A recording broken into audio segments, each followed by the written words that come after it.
ఇదిన వాక్య ధ్యానం కొరకు 2వ రాజుల గ్రంథం 5వ అధ్యాయం మొదటి 2 వచనాల్ని మనం చదువుకుందాం. సిరియా రాజు సైన్యాధిపతి అయిన నయామాను అను ఒకడు ఉండెను.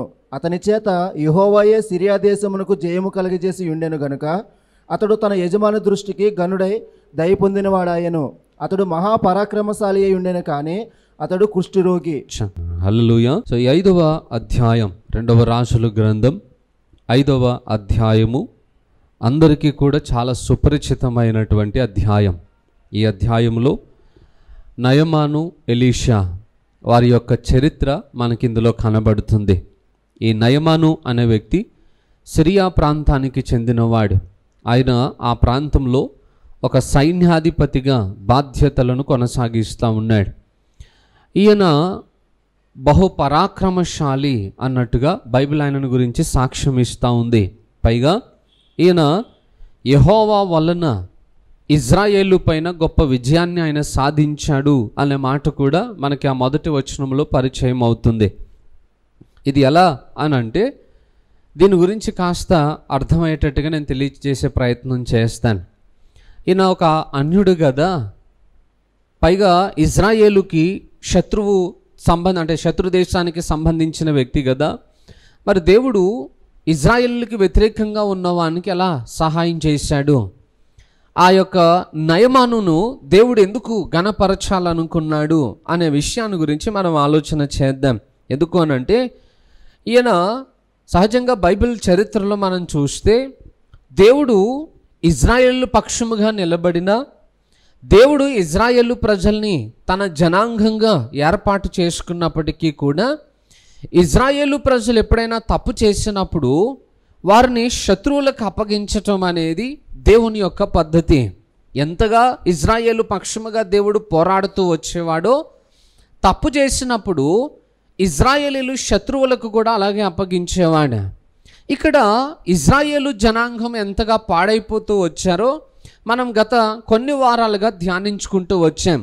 ఎప్పుడైతే ఇజ్రాయేలు 12 గోత్రాలు 2 భాగములుగా విభాగింపబడ్డాయో, ఈ 10 గోత్రములకి యెరోబాము రాజుగా పట్టాభిషేకం చేయబడ్డాడు. ఆయన పట్టాభిషేకం చేయబడిన దగ్గర నుండి ఇజ్రాయేలీలు దేవుణ్ణి విడిచిపెట్టేసి వారు పాపముల్లో ఆనందిస్తూ దేవునికి కోపాన్ని తెప్పించే విధంగా వారు బ్రతుకుతూ ఉన్నారు. ఇక దేవుడు రాజులు మారుతూ వస్తున్నా ఎంతోమంది ప్రవక్తలను పంపించి వారిని హెచ్చరిస్తున్నప్పటికీ కూడా ఆ రాజుల యొక్క ప్రవర్తనను బట్టి ప్రజలు కూడా మూర్ఖంగానే ప్రవర్తిస్తూ వచ్చేవారు. ఆ కారణాన్ని బట్టి దేవుడు ఇజ్రాయేలు ప్రజల్ని శత్రువులకు అప్పగించాలనుకున్నాడు. అలా అప్పగించే క్రమంలో దేవుడు నయమానుని బలపరచడం మొదలుపెట్టాడట.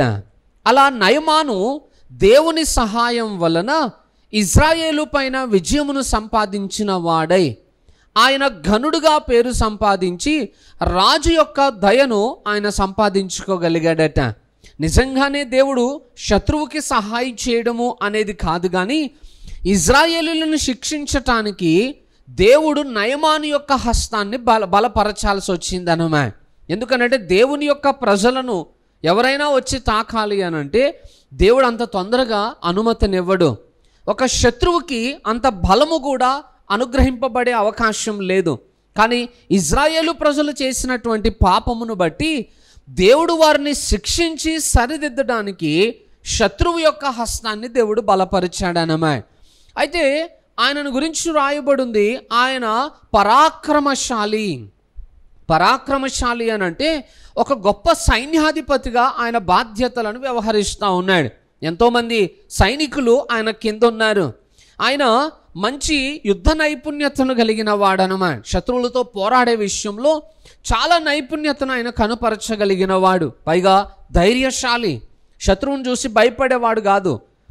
మరి ముఖ్యంగా తనతోటి ఉన్నటువంటి సైన్యాన్ని ప్రోత్సహించగలిగేటువంటి మనస్తత్వము కలిగిన వాడనమా. నాయకుడు ఎలా ఉంటాడో ఆ నాయకుడిని బట్టి ఆ నాయకునికి ఉన్నటువంటి ప్రజలు కూడా అదే వైఖరిని అనుసరించగలుగుతారు. అయితే సైన్యాధిపతి ధైర్యంగా ఉండడమే కాకుండా తన మాటల చేత తన దగ్గర ఉన్నటువంటి సైన్యమును కూడా బలపరచగలిగిన వాడనమా. అంతేకాదు మంచి వ్యూహరచన కలిగిన వాడు. శత్రువుని గెలవాలి అని అంటే ఒక ప్రీ ప్లాన్ అని ఉంటుంది. మనం ఏ వైపుగా వెళ్ళి శత్రువుని గెలవగలుగుతాం, ఎటు నుండి యుద్ధం చేస్తే మనము తొందరగా వారిని జయించగలుగుతాం అనేటువంటి వ్యూహాన్ని వాళ్ళు ముందుగానే ఏర్పాటు చేసుకుంటారట. అలాంటి మంచి వ్యూహ రచన కలిగినటువంటి వాడు ఈ నయమాను. ఇలా ఎన్నో గుణ లక్షణాలు ఉన్నాయి కాబట్టి ఆయనను గురించిన మాట, ఆయన పరాక్రమశాలి అనే సందర్భాన్ని అక్కడ దేవుడు వివరించడం జరిగిందన్నమాట. సో ఎంత గొప్ప పరాక్రమశాలి నయమాను, కానీ ఒక లోపము కూడా ఆయన జీవితంలో ఉంది. అయితే అతడు కుష్ఠరోగి అని మాట రాయబడి ఉంటుంది. మొదటి వచనంలో మొదటి లైన్స్ అన్నిటినీ మనం చూసుకుంటూ వస్తే నయమాను గురించి చాలా గొప్పగా మాట్లాడుతున్నట్టు అనిపిస్తుంది. ఆయన ఘనుడైన వాడు, బాగా యుద్ధ నైపుణ్యతను తెలిసినవాడు, రాజు యొక్క దయను సంపాదించుకున్నవాడు, యెహోవా హస్తము వలన ఇజ్రాయేలు పైన విజయము సాధించిన వాడు, ఇవన్నీ గొప్పగా చెప్పుకుంటూ వచ్చి లాస్ట్కి అంటాడు, అయితే ఆయన కుష్ఠరోగి. ఎందుకు ఆ మాటను మెన్షన్ చేయాల్సి వచ్చింది అని అంటే, ఆయనకి ఎన్ని సామర్థ్యాలు ఉన్నా, ఎంత గొప్పతనాన్ని అతడు కలిగి ఉన్నా, ఆయన జీవితంలో ఉన్నటువంటి ఒక లోపము ఇవన్నింటిలో కూడా ఆయన ఆనందించకుండా చేసేసిందట. పైగా అది ఒక చాలా పెద్ద సమస్య, అదొక డ్రాబ్యాక్ అన్నమాట. ఆయన జీవితం అంతా కూడా వెనకకు వెళ్ళిపోయేటట్టుగా చేసింది. వీటన్నిటిని బట్టి గర్వపడకుండా తానేదో గొప్పవాడనని దేవుని మీదే అతిశయించేటువంటి పరిస్థితి రాకుండా ఒక మైనస్, ఒక లోపము ఆయన జీవితంలో పెట్టబడాల్సి వచ్చిందన్నమాట. ఎందుకు అనంటే, సహజంగా మనిషి యొక్క తత్వం ఏముంటుందంటే, మనము ఏదైనా ఒక తలాంతును కలిగి ఉన్నప్పుడు దానిని బట్టి గర్వించేటువంటి మనస్తత్వం మానవుని జీవితంలో వచ్చేస్తుంది. కానీ దేవుని యొక్క ఆ మాటను బట్టి మనం చూస్తే అతడు పరాక్రమశాలి, అతడు గొప్పవాడే, కానీ ఆయనలో ఒక లోపం ఉంది. ఏంటి ఆ లోపం అని అంటే, అతడు కుష్ఠవ్యాధి కలిగిన వాడు. సహజంగా ఆ బైబిల్ కాలంలో మనం చూస్తే కుష్ఠవ్యాధి కలిగిన వారు ఎవరిని కూడా ఆ సమాజంలో ఉండనిచ్చేవారు కాదు. ఇజ్రాయేలు చరిత్ర ప్రకారంగా వారిని ఊరి వెలుపటికి వెలివేసేసేవారు అన్నమాట. ఇప్పుడు ఈ నయమాను అలాంటి వ్యాధి కలిగిన వాడు. కుష్ఠవ్యాధి యొక్క సమస్యలు ఎలా ఉంటాయనంటే, ఫస్ట్ అది మన శరీరం మీద కొన్ని స్పాట్స్ లాగా స్టార్ట్ అవుతుందట. ఎర్రని మచ్చల్లాగా ఆరంభం అవుతుంది. అది రాను రాను తెల్లగా మార్చబడి అది కాస్త మెరిచేటువంటి ఆ పోలికలోనికి వచ్చేస్తుంది అన్నమాట. అలా రావడంతో అది మొత్తం శరీరం అంతా పాకిపోయే ప్రయత్నాలు చేస్తుందట. దానివలన తలలో జుట్టు ఊడిపోతుంది, కనుబొమ్మల జుట్టు ఊడిపోతుంది. అది మెల్లమెల్లగా శరీరాన్ని తినేయడం మొదలు పెడుతుందట. ఎముకలతో సహా తినివేయడం మొదలు పెడుతుంది, చేతులకు పాకిపోతుంది.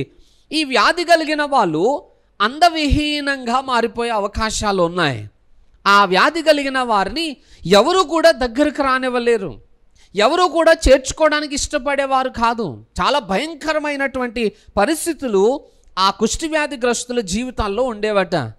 మన ఎప్పుడో పాత బైబిల్ చరిత్ర దాకా ఎందుకు, మనకి చాలా కాలం క్రితము ఒరిస్సా ప్రాంతంలో కూడా కుష్ఠవ్యాధిగ్రస్తులు చాలామంది ఉండేవాళ్ళట. అయితే ఆ కాలంలో చాలామంది ఆ కుష్ఠవ్యాధిగ్రస్తులను బయటకు తీసుకుని వెళ్ళి, వాళ్ళు ఉంటే మన ఆ ప్రాంతానికి మనుగడకి ప్రమాదం అవుతుందని తెలిసి వాళ్ళని బ్రతుకుండగానే కాల్చి చంపేసేవాళ్ళట. అంత తీవ్రమైనటువంటి నిర్ణయాలు మనం పుట్టిన కాలంలో కూడా మనము వింటూనే వచ్చాం. అలాంటి ఒక ప్రాణాంతకమైన వ్యాధి చేత నయమాను సమస్యను ఎదుర్కొంటూ వస్తున్నాడు. దేవుడు నయమాను హెచ్చిపోకుండానట్లుగా ఒక బరువును ఆయన జీవితంలో పెట్టడం జరిగిందన్నమాట. ఇదే సందర్భాన్ని గురించి అపోస్తలుడైన పౌలు కూడా మాట్లాడతాడు. చూడండి, 2వ కొరింథీ పత్రిక 12వ అధ్యాయం 7వ వచనాన్ని మనం చదువుకుందాం. నాకు కలిగిన ప్రత్యక్షతలు బహు విశేషముగా ఉన్నందున నేను అత్యధికముగా హెచ్చించపోకుండా నిమిత్తము నాకు శరీరములో ఒక ముళ్ళు నేను అత్యధికముగా హెచ్చించపోకుండానట్టు నిమిత్తము నన్ను నలుగుగొట్టుటకు సాతాను యొక్క దూతగా ఉంచబడెను. చాలు. అపోస్తలుడైన పౌలు కొరింథీ సంఘానికి పత్రికను రాసేటప్పుడు ఈ విషయాన్ని చెప్తున్నాడు అన్నమాట. నాకు కలిగిన ప్రత్యక్షతలు అతి విశేషముగా ఉండుట చేత. అపోస్తలులు చాలామంది ఉన్నారు, కానీ వారెవరికి లేని ప్రత్యక్షతను దేవుడు నాకు ఇచ్చాడు. వారెవరిలోని లేని తలాంతులను దేవుడు నాకు పెట్టాడు. అయితే వాటిని బట్టి నేను హెచ్చిపోకుండానట్లుగా, అతిశయించి నేను పడిపోకుండానట్లుగా దేవుడు నా శరీరములో ఒక ముళ్ళును ఏర్పాటు చేశాడు. నేను అత్యధికముగా హెచ్చిపోకుండానట్లు అది నా శరీరములో ఒక సాతాను దూతగా ఉంచబడింది అని పౌలు చెప్తూ ఉంటాడు. పౌలు యొక్క పరిచర్య చాలా ఉన్నతమైనది. పైగా పౌలుకున్న తలాంతులు, సామర్థ్యములు కూడా చాలా ఘనమైనవనమే. పౌలు యొక్క నడికట్టు తగిలిన వారు కూడా స్వస్థతలను పొందినటువంటి సందర్భాలు అక్కడ ఉన్నాయి, బైబిల్లో మనకు కనబడతాయి. అంటే ఇన్ని రకాల సామర్థ్యములు కలిగినటువంటి ఏ నరుడైనా ఎక్కడో ఒక చోట అతిశయించి దేవునికి విరుద్ధంగా పాపం చేసేటువంటి అవకాశాలు ఉండకపోవు. అందుకనే దేవుడట పౌలు త్రొట్టిల్లిపోకుండానట్లుగా ఉండటానికి ఏం ఏర్పాటు చేశాడట? ఆయన శరీరంలో ఒక ముళ్ళుని ఏర్పాటు చేశాడట. అది మాటి మాటికి పౌలుని ఏమని జ్ఞాపకం చేస్తుందంటే, నువ్వు ఒక సాధారణమైన మనిషివి, నువ్వు ఒక బలహీనుడవు, నువ్వు హెచ్చించుకోవడానికి నీకు అవకాశాలు లేవు అని చెప్పి మాటి మాటికి ఆ లోపము పౌలుకి జ్ఞాపకం చేయబడుతూ ఉందట. అలాగే నయమాను కూడా పరాక్రమశాలి, బాగా యుద్ధ నైపుణ్యతను కలిగిన వాడు, పైగా గొప్పవాడు, ఘనుడు అని పేరు పొందినవాడు. ఇప్పుడు ఆయన కూడా హెచ్చింపబడే అవకాశాలు ఉన్నాయి. అసలు ఆయనకి విజయం కలిగింది ఎవరి వలన? యెహోవా వలన. ఘనత ఆయనకి వెళ్ళాలి. కానీ ఆ ఘనత నయమాను దొంగిలించకుండానట్లుగా దేవుడు ఒక లోపమును ఆయన జీవితంలో ఏర్పాటు చేశాడట. సో ఈరోజు మన లైఫ్లో కూడా మనము ఎంత జ్ఞానమును కలిగిన వాళ్ళమైనా, ఎంత నైపుణ్యతతోటి మనం ఉన్నవారమైనా, ప్రతి మానవుని జీవితంలో ఒక లోపము ఖచ్చితంగా ఉంటుంది. ఎందుకు ఆ లోపాన్ని దేవుడు ఏర్పాటు చేస్తాడనంటే, మనము బలహీనులము అని మనకి గుర్తు చేసి మనము క్రమశిక్షణలో కొనసాగునట్లుగా దేవుడు ఈ ఏర్పాటును మన జీవితంలో జరిగిస్తాడట. ఇంత లోపములు కలిగినా కూడా మళ్ళా కొన్నిసార్లు మన లోపములను మర్చిపోయి మనం మాట్లాడుతూ ఉంటాం. మన గొప్పతనాన్ని గురించి మనము విర్రవీగుతూ ఉంటాం. మనం అతిశయించేటువంటి ప్రయత్నాలు చేస్తాం. ఇన్ని లోపములు ఉన్నా కూడా మనం అతిశయిస్తున్నాము అని అంటే అసలే లోపమే లేదనుకోండి, ఇక మన జీవితం ఎలా ఉండేదో. ఇంకొక సాతాను గుంపు తయారయ్యేది మన మందిరం అంతా కూడా. ఎందుకు? సాతాను కూడా అలాగే హెచ్చించుకున్నాడు, అక్కడ నుండి పడద్రోయబడ్డాడు. ఒక్కడి వలననే సృష్టికి ఎంత పెద్ద నాశనం జరిగిందో చూడండి. ఒకవేళ మనలో లోపాలు లేవనుకోండి, మనం కూడా హెచ్చించుకోగలుగుతాం. ఒక్కరితోటి ఎంత నష్టం జరిగితే ఇంతమంది సాతానుకు దూతల్లా తయారయ్యామనుకోండి, మన వలన ఇంకెంత పెద్ద నష్టం జరుగుతుందో ఆలోచన చేయండి. సో అలాంటి పరిస్థితి రాకుండా ఉండడానికి దేవుడు ప్రతి మానవునిలో ఒక బలహీనతను పెడతాడట. దావీదును గురించి బైబిల్లో సాక్ష్యం ఇవ్వబడింది. ఏమని? దావీదు బత్షెబా విషయంలో తప్ప మరి దేని అందును ఆయన లోపము కలిగిన వాడు కాదు అనే సాక్ష్యం ఇవ్వబడింది. సో దావీదు గొప్ప భక్తిపరుడే. ఒకవేళ ఆ లోపం లేదనుకోండి, ఆయనను కూడా దేవుని చేసేసేవారేమో. అందుకే దేవుడు ఒక లోపమును ఆయన జీవితంలో అనుమతించాడు. ఆ బలహీనత దావీదు ఒక సామాన్యుడిగా అందరూ కూడా గ్రహించేటట్టుగా చేసింది. సొలొమోనుకున్న జ్ఞానము ఇంత అంతా కాదు. యేసుప్రభు అంటాడు, సొలొమోను కంటే ముందు తర్వాత అలాంటి వారు ఎవ్వరు లేరు.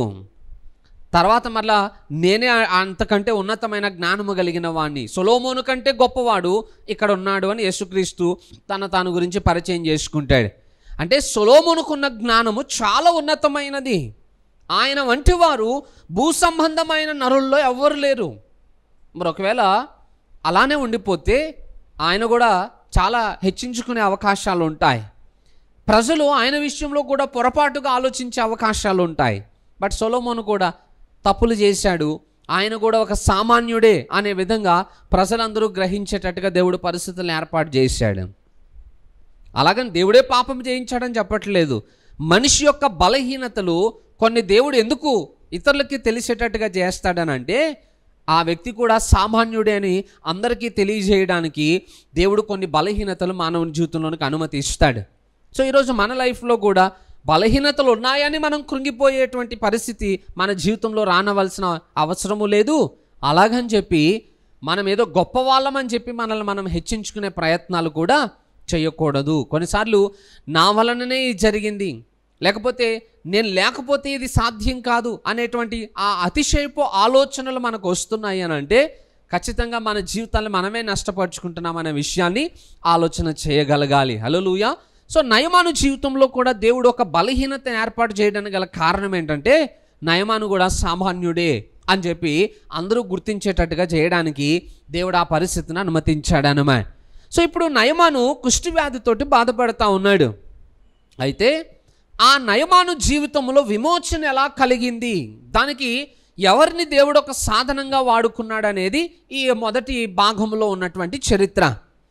సిరియనులు ఇజ్రాయేలు ప్రాంతం మీదకి గుంపులుగా యుద్ధం చేయడానికి వెళ్ళినప్పుడు ఆ యుద్ధంలో వారు గెలిచి రిటర్న్ వచ్చేటప్పుడట ఒక పాపను, ఒక చిన్నదాన్ని ఎత్తుకుని వచ్చేసారు. అలా తీసుకుని రాబడినటువంటి ఆమె నయమాను చేతికి అప్పగించబడింది. ఆమె నయమాను యొక్క భార్యకు ఉపచారము చేయడానికి నియమించబడింది. సర్వెంట్ అన్నమాట ఇప్పుడు ఆమె. అలా పని చేస్తున్నటువంటి ఆ చిన్నదాని ద్వారా నయమాను స్వస్థత పొందడానికి ఒక అవకాశం దొరికింది. అయితే ఈ చిన్నదాని జీవితంలో నుండి కూడా మనం చాలా పాఠాలు నేర్చుకోగలగాలి. సహజంగా ఇప్పటి వరకు ఆమెను గురించి ప్రసంగం చేసినప్పుడల్లా ఆమె శత్రువును ప్రేమించగలిగేటువంటి ఒక మంచి హృదయము కలిగినదనే విషయాన్ని మాత్రమే నేను మాట్లాడుతూ వచ్చాను. బట్ ఆమెలో ఇంకా చాలా మంచి లక్షణాలు ఉన్నాయి. ఈరోజు వాటిని కూడా మీకు జ్ఞాపకం చేసే ప్రయత్నం నేను చేస్తాను. ఏంటి ఆ ప్రయత్నము, ఏంటి ఆమె లక్షణాలు అని అంటే, ఆమె మన ఇజ్రాయేలు ప్రాంతంలో ఉండేటువంటిది. అక్కడ నుండి బలవంతంగా ఆమెకి ఇష్టము లేకుండా ఈ సిరియా ప్రాంతానికి తీసుకుని రాబడింది అన్నమాట. సో ఆమెను గురించి ఒక భక్తుడు ఏమంటాడనంటే, ఈమె అన్విల్లింగ్ మిషనరీ అని చెప్తాడు. అంటే ఇష్టము లేకుండానే తీసుకుని రాబడినటువంటి ఒక పరిచర్య చేసేటువంటి ఒక సాధనం. అన్విల్లింగ్ మిషనరీ అంటే దేవుని కొరకు ఏర్పాటు చేయబడిన ఒక సాధనం అని చెప్పి చెప్తారనమాట ఆమెను గురించి. అన్విల్లింగ్ మిషనరీ, సహజంగా మిషనరీలు అని అంటే ఏదైనా ఒక ప్రాంతంలో సువార్త లేదు, అక్కడ పరిచర్య లేదన్నప్పుడు దేవుడు కొంతమందిని ప్రేరేపిస్తూ ఉంటాడు. ఇగో మీరు పలానా ప్రాంతానికి వెళ్ళి అక్కడ పరిచర్య చేయండి అని. సో వాళ్ళ సొంత గ్రామాన్ని, ఆ కుటుంబీకులను అన్నింటినీ వదులుకొని వాళ్ళు ఆ ప్రాంతానికి వెళ్ళిపోయి అక్కడనే ఉండి పరిచర్య చేస్తారు. అలాగే భారతదేశానికి సువార్త అందించబడింది అన్నమాట. సో ఇప్పుడు భారతదేశంలో నుండి చాలా రాష్ట్రాలకి, అంటే మన రాష్ట్రాల నుండి చాలా రాష్ట్రాలకి ఇప్పుడు మిషనరీస్ చాలామంది వెళ్తూ ఉన్నారు. సో మిషనరీ అని అంటే ప్రత్యేకంగా దేవుని గురించి ప్రకటించడానికి కొన్ని ప్రాంతాలకు వారు వెళ్ళిపోయి అక్కడనే సెటిల్ అయిపోతారు అన్నమాట. అదే ప్రాంతంలో భాష నేర్చుకుని అక్కడున్న ఆచారాలు, ఆ పద్ధతులు నేర్చుకుని ఆ ప్రాంత ప్రజలకి దేవుని వాక్కును గురించి ప్రకటించేటువంటి బాధ్యత, భారము వాళ్ళు కలిగి ఉంటారన్నమాట. ఇది ఎలా జరుగుతుంది అని అంటే దేవుని యొక్క ప్రేరణను బట్టి. ఇప్పుడు మనల్ని వెళ్ళి దేవుడు బీహార్లో పరిచర్య చేయమని చెప్పాడు అనుకోండి, మనం వెళ్ళాల్సిందే. అలాగని చెప్పి ఇప్పుడు అక్కడ అవసరం ఉంది కదా నేను వెళ్ళిపోతానండి, నేను వెళ్ళి చేసేసి వస్తానంటే మనతో అవ్వదు. దేవుడు ఎవరు హృదయంలో ప్రేరేపణ పెట్టాడో వాళ్ళకే సామర్థ్యాన్ని కూడా ఇస్తాడు. ఆవేశంతో మనం వెళ్ళి చేద్దామని అనుకుంటే 4 రోజులు కూడా ఉండలేము. అక్కడ కల్చర్ కానీ, అక్కడ ఉన్న పరిస్థితులు కానీ మనం తట్టుకుని నిలబడలేం. అది అందరికీ సాధ్యం కాదు. కానీ దేవుడు ఎవరినైతే ఏర్పాటు చేసుకున్నాడో వాళ్ళు మాత్రం అక్కడికి వెళ్ళి ఆ పరిచర్య చేయగలుగుతారన్నమాట. అది ఇష్టంతో జరిగేది. బట్ ఈ చిన్నది ఇష్టం లేకుండానే అక్కడికి కొనిపోబడింది, బలవంతంగా ఆ స్థలానికి తీసుకుని వెళ్ళబడింది అన్నమాట. అది చాలా కష్టతరమైనటువంటి పరిస్థితి. ఎందుకు దేవుడు అక్కడికి తీసుకుని వెళ్ళాలనుకున్నాడామని అనంటే, భవిష్యత్తులో దేవునికి ఆ స్థలంలో ఒక బాధ్యత ఉంది. దేవుడు ఒక కార్యమును అక్కడ చేయాలనుకున్నాడట. అక్కడ కార్యం చేయాలని అనుకున్న దేవుడు ముందుగానే ఈ చిన్నదాన్ని అక్కడికి పంపించి ఆ పని చేయడానికి అవసరమైన అన్ని ఏర్పాట్లను దేవుడు జరిగించాడట. కొన్ని స్థలాలకి కొంతమందిని దేవుడు ఎందుకు పంపిస్తాడో ఎవరికి అర్థం కాదు. పైగా వెంటనే అసలే అర్థం కాదు. దేవుడు మన చేత ఆ పని జరిగించుకునేంత వరకు మనం అసలు అక్కడ ఎందుకున్నామో కూడా ఎవరికి అర్థం కాదన్నమాట. కానీ ఏ స్థలానికి దేవుడు మనల్ని తీసుకుని వెళ్ళాడో, ఒకవేళ అది దేవుని చిత్తం అయితే మనం దానికి లోబడడం మనకు ఆశీర్వాదకరం. ఎందుకు? ఖచ్చితంగా దేవుడు ఏదైనా ఒక స్థలానికి మనల్ని పంపిస్తున్నాడు అని అంటే దేవునికి మన ద్వారా అక్కడ ఏదో పని ఉంది అని అర్థం. వ్యర్థంగా అయితే దేవుడు ఎవరిని పంపించడు. మన సమయాన్ని వృధా చేసే ఆలోచన దేవునికి అసలే ఉండదు. సమయమును సద్వినియోగం చేసుకోండి అని హెచ్చరించిన దేవుడు మన సమయాన్ని ఆయన ఎలా వృధా చేస్తాడు? అలా చేసే దేవుడు కాదు ఆయన. సో నిన్ను ఒక స్థలానికి పంపిస్తున్నాడనంటే నువ్వు అక్కడ దేవుని కొరకు ఉపయోగపడవలసిన ఒక సాధనం. అయితే వెళ్ళిన వెంటనే కొన్నిసార్లు పనిచేసే అవకాశాలు దొరకకపోవచ్చు. కాకపోతే దేవుడిని నా స్థలంలో పెట్టాడు అని అంటే దేవునికి ఒక పర్పస్ ఉంది. అది నీకు బయలుపరచబడేంత వరకు ఓపికతోటి ఎదురు చూడడం మనం నేర్చుకోగలగాలి. దేవుడు ఎవరిని కూడా ఏ స్థలానికి కూడా వ్యర్థంగా తీసుకెళ్ళడు. ఒక ఫ్యాక్టరీలో పనిచేస్తున్నా, లేదో వేరే ప్రాంతంలో నువ్వు కాలేజీలో చదువుతూ ఉన్నా, లేకపోతే ఎక్కడైనా నివాసము నువ్వు ఏర్పాటు చేసుకున్నా, దాని వెనక దేవునికి ఒక ప్రణాళిక ఉంటుంది. మనమేమో వెళ్ళిన ప్రతి స్థలములో ఆస్తిని ఎలా సమకూర్చుకుందామా అనే ఆలోచనలోనే ఉంటాం. ఇప్పుడు ఆంధ్ర నుండి హైదరాబాద్కి వచ్చామనుకోండి, వచ్చేటప్పుడు మన ప్లాన్ ఏంటి? హైదరాబాద్కి వెళ్ళిపోయి ఇప్పుడు కోట్లు కూడబెట్టేసి ఊరికి వెళ్ళిపోయి ఊరంతా కొనేయాలి. మన ఆశ ఆలోచన అదే ఉంటుంది ఇక. కానీ దేవుని ఆలోచన వేరు. నిన్ను ఇక్కడ తీసుకుని వచ్చింది కోట్లు సంపాదించడానికి కాదు, ఆత్మలను సంపాదించటానికి. నీ అవసరాలకు నువ్వేదో సంపాదించుకున్నావు, సంతోషం. కానీ నీ గురి కూడా ఇంకొకటి కూడా ఉంది. ఏంటనంటే దేవుని కొరకు నువ్వు ఒక పని చెయ్యాలి. ఆ పని కొరకు దేవుడు నిన్ను ఇక్కడ దాకా తీసుకుని వచ్చాడు, ఈ ప్రాంతంలో నిన్ను ఏర్పాటు చేశాడు. ఎంత ప్రాంతము, మనం ఉన్న ప్రాంతం ఎంత పాడైపోతూ ఉంటుందో అక్కడ నీ బాధ్యత అంత ఎక్కువగా ఉంది అని ఆలోచన చేయాలి. లోకం పద్ధతి ఎలా ఉంటుందనంటే, ఒక ప్రాంతం బాగా పాడైపోతుంది అనుకోండి, వాళ్ళు అక్కడ నుండి వెళ్ళిపోతారు. ఎందుకంటే వాళ్ళకి మంచి ప్లేస్ ఏదైనా ఉందనుకోండి, మంచి వాతావరణం కలిగిన స్థలం ఏదైనా ఉందనుకోండి, అక్కడికి వెళ్ళిపోతారు. మనకి వాతావరణం నచ్చలేదు, ఈ ప్రాంతం బాగాలేదు కాబట్టి మనం వెళ్ళిపోదాంలా అనుకుంటారు. బట్ దేవుని పిల్లలకి అలాంటి అవకాశాలు లేవు. ఎందుకు?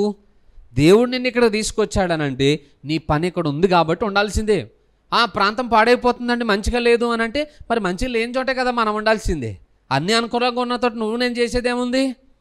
అనుకూలంగా లేని స్థలంలో నువ్వు దేవుని కొరకు నిలబడాలి. ఆ పాడైపోయిన ప్రాంతాన్ని నువ్వు బాగు చేయగలగాలి. ఎలీషా చేసిన పనేంటి? గడిచిన అధ్యాయాల్లో మనం చూసాం. భోజనం పాడైపోతే దానిని బాగు చేశాడు. అంతకు మునుపు నీళ్లు పాడైపోయాయి, ఆ నీళ్లను కూడా బాగు చేశాడు. అంతేగాని మీరు ఈ స్థలం ఖాళీ చేసి వెళ్ళిపోండి, లేకపోతే ఈ భోజనం పాడేసి వేరే భోజనం సిద్ధపరచుకోండి, ఇలాంటి మాటలు మాట్లాడా? సేమ్ ఇప్పుడు మనం చేయాల్సిన పని కూడా అదే.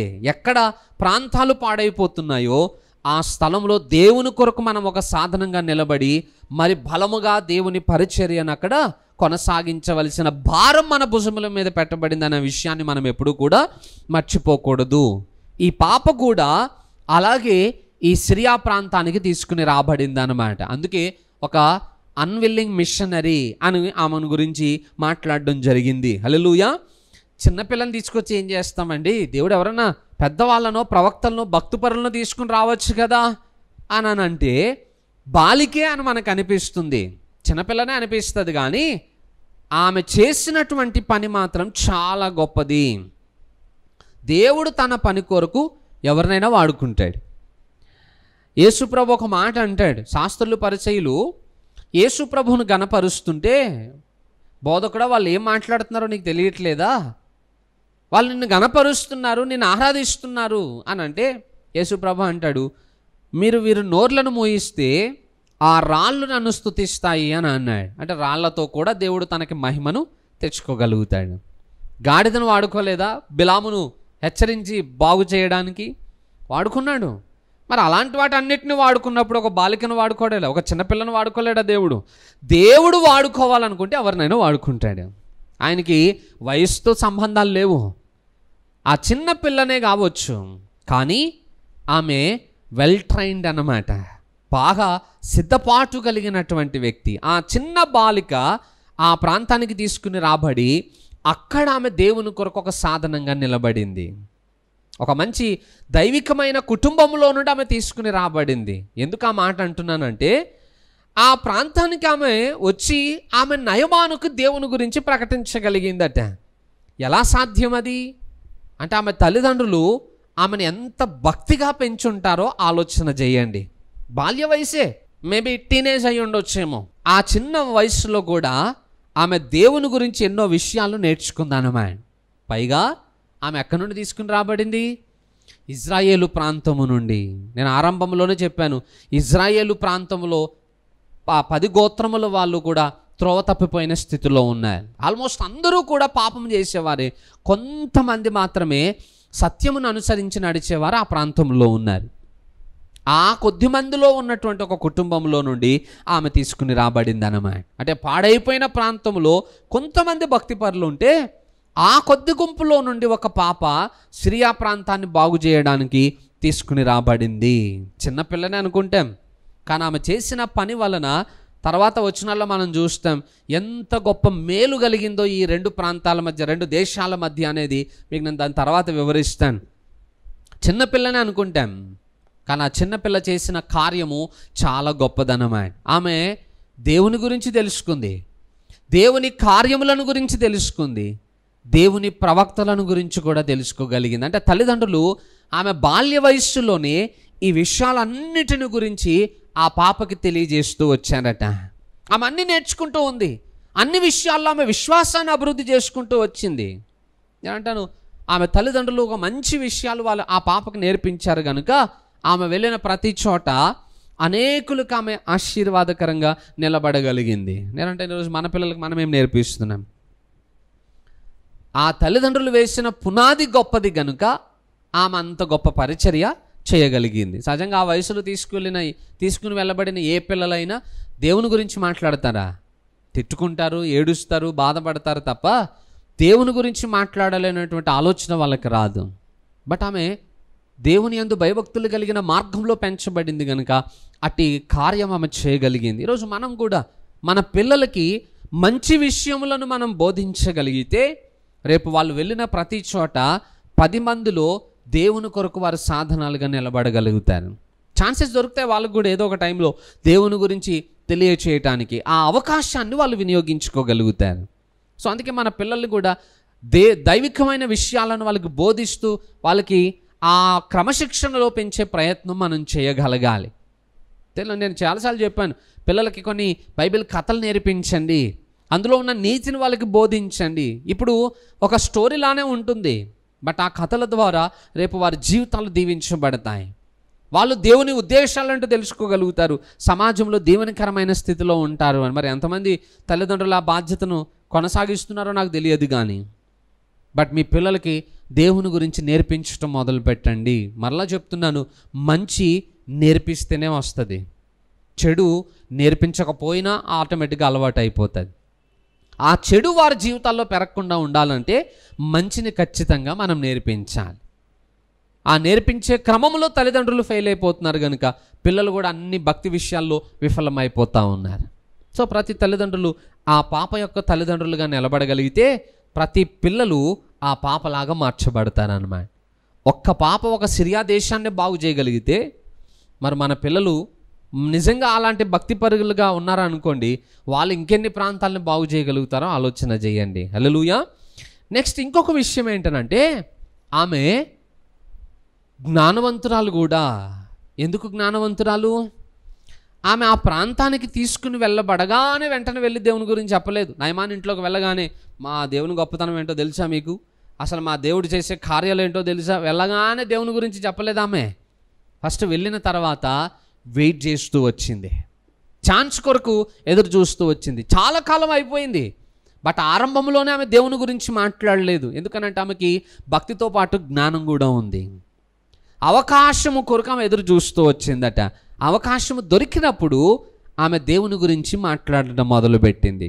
అంటే అవకాశం రాకమునుపు మనం తొందరపడకూడదు, అవకాశం వచ్చిన తర్వాత దాన్ని చేజార్చుకునే పని మనం చేయకూడదు. దేవుడు ఎప్పుడైతే పని చేయడం మొదలుపెట్టాడో అప్పుడే మనం కూడా దేవునితో పాటు పని చేయడం మొదలు పెట్టాలట. అప్పుడు పని సులభతరం అవుతుంది. చాలా శాతం మనం చేసే పొరపాటు ఏంటంటే, దేవుడు పని చేసే టయానికి మనం నిర్లక్ష్యంగా ఉంటాం, దేవుడు పని ఆపేసే టయానికి మనం పని మొదలు పెడతా ఉంటాం. అక్కడనే మనం అనుకున్న పనుల్లో సక్సెస్ అనేది మన జీవితంలో చూడలేం. మీకు ఇది అర్థం కావడానికి ఒక సంఘటన చెప్తాను. యోహాను సువార్త 5వ అధ్యాయం మొదటి 4 వచనాలు మీరు చదివితే, తీయొద్దులేండి కానీ మొదటి 4 వచనాలు చదివితే అక్కడ బేతెస్దా అని ఒక కోనేరు ఉంటుంది. ఆ కోనేట్లో దేవదూత వచ్చి ఆయా సమయాల్లో ఆ నీళ్లను కదుపుతూ ఉండేవాడట. అలా నీళ్లు కదపగానే మొట్టమొదట ఎవరైతే ఆ నీళ్ళల్లోనికి దిగుతారో అతడు ఎలాంటి వ్యాధిగ్రస్తుడైనా అతడు బాగుపడతాడు. ఎప్పుడు వాళ్ళు దిగాలి నీళ్ళలో? దేవదూత ఎప్పుడైతే నీళ్లు కదపటం మొదలు పెడతాడో అప్పుడే దిగాలి. నీళ్ళు అక్కడే ఉంటాయి. బెతెస్దా కోనేరు అక్కడనే ఉంటుంది. దాంట్లో ఏం క్రొత్తదనం లేదు. నీళ్ళు అక్కడే ఉంటాయి కదా అని చెప్పి ఎప్పుడు పడితే అప్పుడు వెళ్ళి దూకామనుకోండి, రోగం బాగుపడుతుందా? బాగుపడదు. దానికి ఒక టైం ఉంటుంది. దేవుడు ఆ కార్యమును జరిగించే సమయం ఏదైతే ఉందో వీళ్ళు కూడా అదే సమయాన్ని చూస్ చేసుకుని వెళ్ళి అందులో దిగాలి. ఆ నీళ్ళలో దిగితే వీళ్ళు బాగుపడతారు. అంటే దేవుడు పనిచేసే టైంలోనే వీళ్ళు కూడా పనిచేయడం మొదలు పెట్టారనుకోండి, వారి యొక్క సమస్య తొలగించబడుతుంది. ఒకవేళ దేవుడు పని ఆపేసిన తర్వాత వీళ్ళు వెళ్ళి దూకారనుకోండి, ఉపయోగం ఏమి ఉండదు. సేమ్ మన లైఫ్లో కూడా అంతే. దేవుడు ఎప్పుడు పని చేస్తున్నాడో మనం కూడా అప్పుడే పని చేయడం స్టార్ట్ చేయాలి. దేవుడు పని ఆపేసిన తర్వాత మనం ఎన్ని తిప్పలు పడినా దానికి రిజల్ట్ రాదన్నమాట. ఈ చిన్నది దేవుని సహాయం కొరకు ఎదురు చూస్తూ ఉంది. దేవుని కార్యము ఆరంభం కొరకు ఎదురు చూస్తూ ఉంది. చూసింది నిజంగానే అవకాశం దొరికింది. అవకాశం దొరకగానే ఆ ఛాన్స్ని ఆమె వాడుకోవడం ఆరంభించింది అన్నమాట. సో అవకాశాన్ని సద్వినియోగం చేసుకోవడం కూడా జ్ఞానవంతుని యొక్క లక్షణం. పైగా ఆ అవకాశం దొరికేంత వరకు ఆమె చాలా కష్టాలు భరించిందట. అంత ఈజీ కాదు. దేవుని పని కొరకు ఒక సాధనంగా నిలబడడం అంటే అంత ఈజీ కాదు. పరిచర్య అని అనగానే ఏదో అవకాశాలు దొరికేసాయి, మైక్ పట్టుకుని 4 మాటలు చెప్పేద్దాం లేదా 2 పాటలు పాడేద్దాం అయిపోయింది, అది పరిచర్య కాదు. దానికంటే మునుపు ఉండే టైం ఒకటి ఉంటుంది చూసారా, వెయిటింగ్ పీరియడ్ అంటాం. అది చాలా కష్టమైనది అన్నమాట. ఎదురు చూసే సమయం ఒకటి ఉంటుంది చూసారా, అది మానవుని జీవితంలో చాలా కష్టమైనది, ప్రమాదకరమైనది. ఆ ఎదురు చూసే క్రమంలోనే మనిషి కృంగిపోతాడట. ఎదురు చూసే సమయంలోనే మనిషి కొన్నిసార్లు త్రొట్టిల్లిపోతూ ఉంటాడు. ఎదురుచూపులోనే మనిషి విశ్వాసాన్ని కూడా కోల్పోయే ప్రమాదాలు ఉంటాయి. ఆ ఎదురుచూపులోనే వెనకకు వెళ్ళిపోయే ఆలోచనలు కూడా వస్తాయి. సో ఆ వెయిటింగ్ పీరియడ్ అనేది మనిషికి చాలా డేంజరస్ టైం అన్నమాట. దాన్ని గెలవగలిగితే ఆ తర్వాత పని ఈజీ అయిపోతుంది. ఆ వెయిటింగ్ పీరియడ్లోనే చాలామంది పడిపోతారు. మనకు కూడా అంతే. ఏదైనా ఒకటి అనుకున్నామంటే అయిపోవాలంతే. వెయిటింగ్ అంటే మనకు అస్సలు నచ్చదు. స్టిల్ ఇప్పటికీ అంతే. ఒక సామెత ఉంటుంది, ఉడికేదాకా ఉన్న కంగారు వార్చేదాకా లేదా అని. పొయ్యి మీద ఉన్నంతసేపు బాగానే ఉంటాడట మనిషి.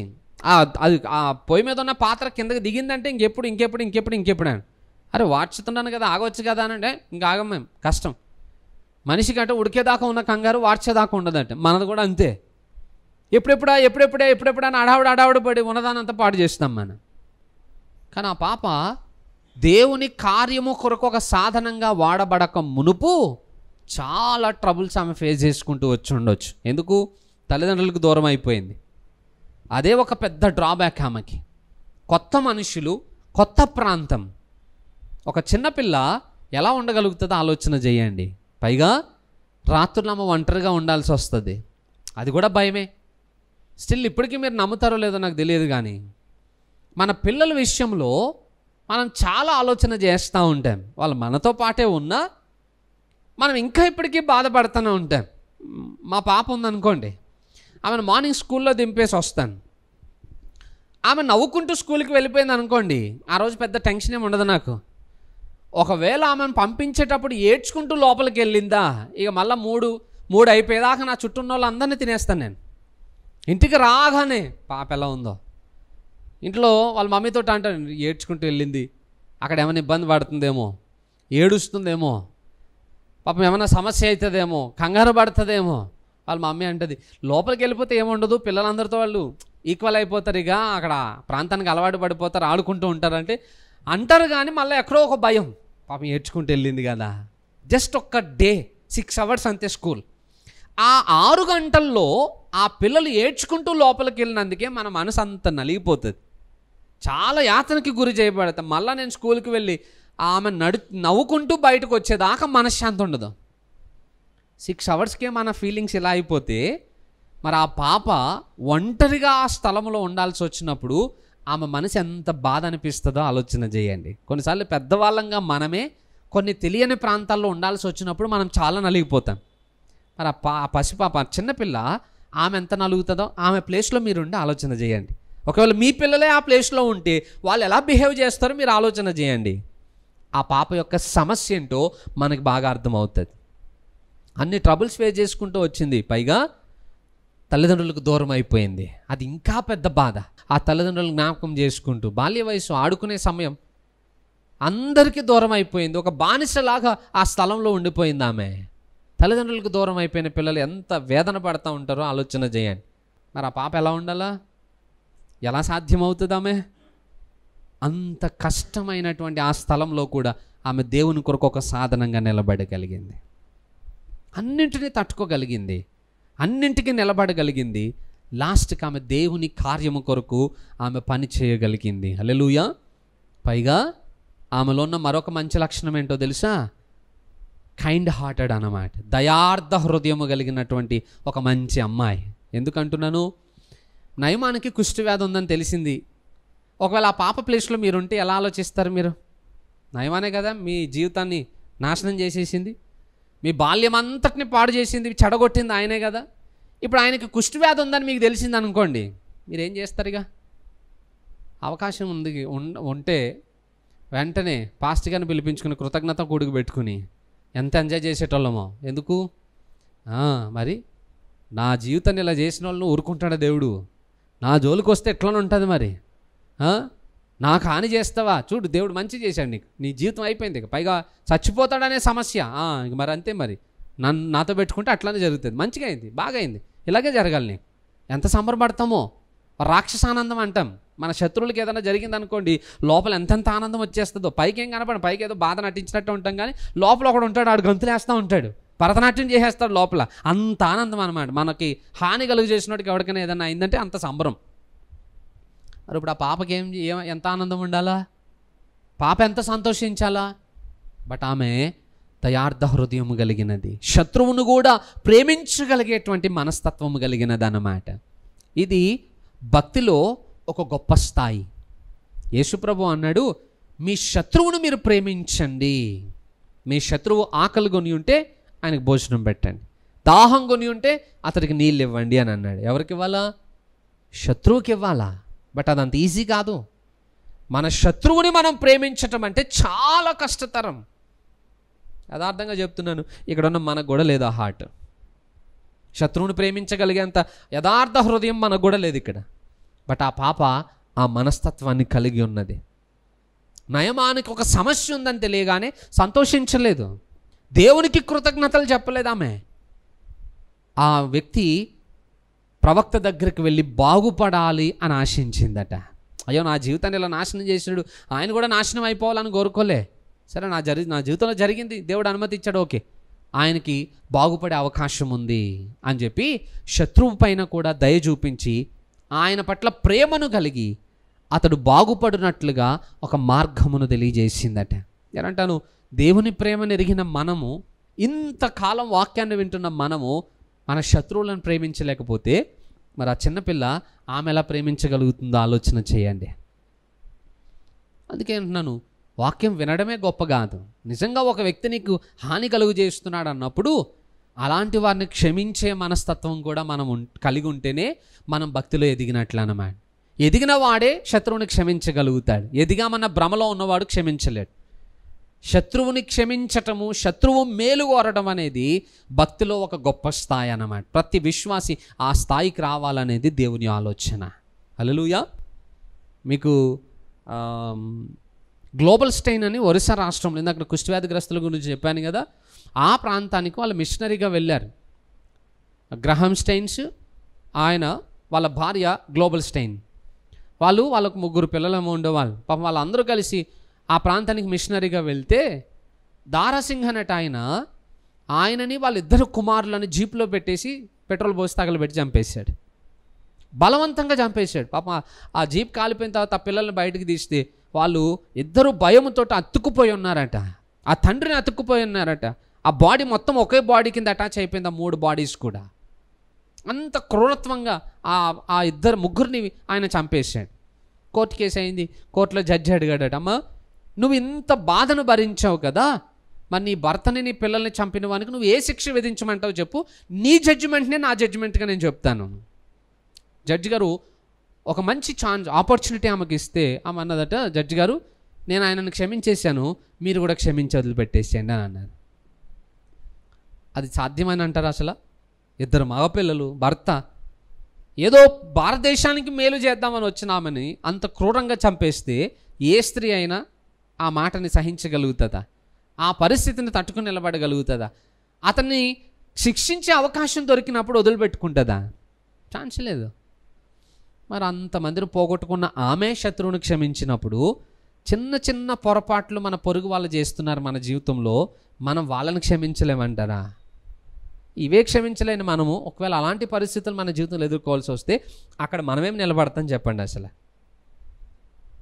బట్ ఆ పాప ఆ నయమాను విషయంలో క్షమాగుణాన్ని కలిగి వ్యవహరించగలిగింది. అందుకే ఆమె చెప్తుంది, నా యజమానుడు నా ప్రవక్త దగ్గర ఉండడం మేలుకరము అని చెప్పింది అన్నమా. మీరు ఇంటికి వెళ్ళిన తర్వాత చదవండి ఆ మొదటి 3 వచనాలు. ఎలా చెప్పగలిగింది ఆ పాప? ఆమెకు ఒక విశ్వాసం, మంచి విశ్వాసం కలిగింది. చాలా గొప్ప పని చేసింది ఆమె. నిజానికి ఆ టైంలో ఆమె చెప్పిన ప్రమాదమే. ఎందుకో తెలుసా? బలవంతంగా తీసుకుని రాబడింది కాబట్టి కోపంతో నన్ను నాశనం చేయడానికి నన్ను ఆ ప్రాంతానికి వెళ్ళమని చెప్తుంది అని డౌట్ పడే అవకాశాలు ఉన్నాయి. లేదా వెళ్ళిన తర్వాత ఒకవేళ స్వస్థత జరగలేదనుకోండి, తిరిగి వచ్చిన తర్వాత ఆ పాప యొక్క సమస్య పెరిగిపోయే అవకాశాలు కూడా ఉన్నాయి. అయినా కూడా వాటన్నిటిని పక్కన పెట్టి ఆమె దేవుని పట్ల విశ్వాసము కలిగి ఉన్నది. నా దేవునికి అసాధ్యమైనది ఏది లేదు. ఆ విశ్వాసమే ఆమె నయమానుకి సలహా ఇచ్చేటట్టుగా చేసింది. ఒక ఫెయిత్ఫుల్ పర్సన్ అనమాట ఆమె విశ్వాసము నిజంగానే కార్యము జరిగించింది. ఒక చిన్న పిల్ల ఎంత గొప్ప విశ్వాసాన్ని కలిగి ఉందో చూడండి. నయమాను వెళ్తే దేవుడు ఖచ్చితంగా ఆయనను బాగు చేస్తాడు, ఖచ్చితంగా ఆయనకి స్వస్థత కలుగుతుంది, ఆయన మేలు పొందుతాడనే నమ్మకము, నిశ్చయత ఆమె జీవితంలో ఉంది. ఆమెకు అక్కడ సంఘం ఏమైనా ఉందా? పోనీ చుట్టూ ఏమైనా భక్తిపరులైన వాళ్ళు ఉన్నారా? అలాంటి అన్యజనుల మధ్యలో ఉండి కూడా ఆమె విశ్వాసం కాపాడుకోగలిగింది. సంఘంలో ఉండి మన విశ్వాసాన్ని కాపాడుకోలేకపోతున్నాం. ఇప్పటికి ఇంకా భయపడతానే ఉంటాం, ఇప్పటికి ఇంకా కలవరపడతానే ఉంటాం. రోజు వాక్యాలు వింటున్నాం, సహవాసంలో ఉంటున్నాం, బైబిల్ చదువుతున్నాం, ఇన్ని చేస్తున్నాం, మన విశ్వాసం నిలబడట్లే. మరి ఆ పాపకి చుట్టూ బలపరిచేవారు ఎవరు లేరు, బోధ చేసేవాళ్ళు ఎవరు లేరు. మరి ఆమె విశ్వాసం ఎలా నిలబడింది? తల్లిదండ్రులు ఆమెకు వేసిన పునాది బలమైనది. ఆ పునాది ఆమెను కాపాడుతూ వచ్చింది. ఈరోజు మన జీవితంలో కూడా అలాంటి బలమైన పునాదిని మనం వేసుకోగలిగితే ఏ స్థలానికి వెళ్ళినా మన జీవితాలు జాగ్రత్తగా కొనసాగించబడతాయి. హల్లెలూయా. ఆమె నయమానికి సలహా ఇచ్చిందట. ఆ స్థలం యాక్చువల్లీ భార్యకి ఇస్తుంది, భార్య ద్వారా నయమానికి తెలిసింది. అంటే ఆమెకు ఎంత విశ్వాసమో చూడండి. నయమాను వెళ్తే ఖచ్చితంగా బాగుపడతాడు, ఖచ్చితంగా బాగుపడతాడు. ఎంత స్థిరమైన విశ్వాసము ఆమె కలిగి ఉందో చూడండి. ఒక మంచి సన్మార్గాన్ని నయమానుకు తెలియజేసింది అన్నమాట. సో ఆమెకు ఫెయిత్ఫుల్ పర్సన్.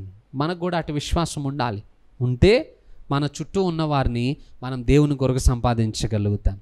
అమ్మ రండి, దేవుని దగ్గరికి వస్తే దేవుడు మీ పరిస్థితులను మార్చగలుగుతాడు. అయ్యా రండి, దేవుని దగ్గరికి వస్తే దేవుడు మిమ్మల్ని బాగు చేస్తాడు. మనకి విశ్వాసం ఉంటే మన చుట్టూ ఉన్న వారి జీవితంలో దేవుడు కార్యాలు చేయడం మొదలు పెడతాడు. మనకు లేకపోతే మనం ఇంకొకరికి ఎలా చెప్పగలుగుతాం? ఇంకొకరిని దేవుని దగ్గరికి ఎలా తీసుకుని రాగలుగుతాం? ఆ పాపలో ఇన్ని మంచి లక్షణాలు ఉన్నాయి. ఎన్నున్నాయి? విశ్వాసము కలిగినది, ఆమె దయాహృదయము కలిగినది, దేవుని కొరకు ఎన్నో శ్రమలు భరిస్తూ ఆ ప్రాంతంలో నిలబడింది, అవకాశము కొరకు ఎదురు చూస్తున్నటువంటి ఒక మంచి జ్ఞానవంతురాలు ఆమె. అంతేకాదు బాల్య వయసులో ఉన్న అమ్మాయి, ఆ బలవంతంగా తీసుకుని వెళ్ళబడినటువంటి ఒక మిషనరీ. ఇన్ని మంచి లక్షణాలు ఆమె జీవితంలో ఉన్నాయి. నేనంటాను అందులో కొన్నైనా మన జీవితంలో మనం కలిగి ఉన్నామా లేదా పరీక్షించుకుని మన జీవితాన్ని సరిదిద్దుకునే ప్రయత్నం మనం చేద్దాం. మంచిది. ఈ కొద్ది మాటలు దేవుడు దీవించునుగాక. తల్ల వంచి కళ్ళు మూసుకుని ప్రార్థన చేసుకుందాం. పరిశుద్ధుడా మా ప్రియ పరలోకపు తండ్రి, నీకు వందనాలు ప్రభువా. ఆయా ఇజ్రాయేలు చిన్నదాని జీవితంలో నుండి మాకు నేర్పించిన శ్రేష్టమైన పాఠములను బట్టి నీకు వందనాలు దేవా.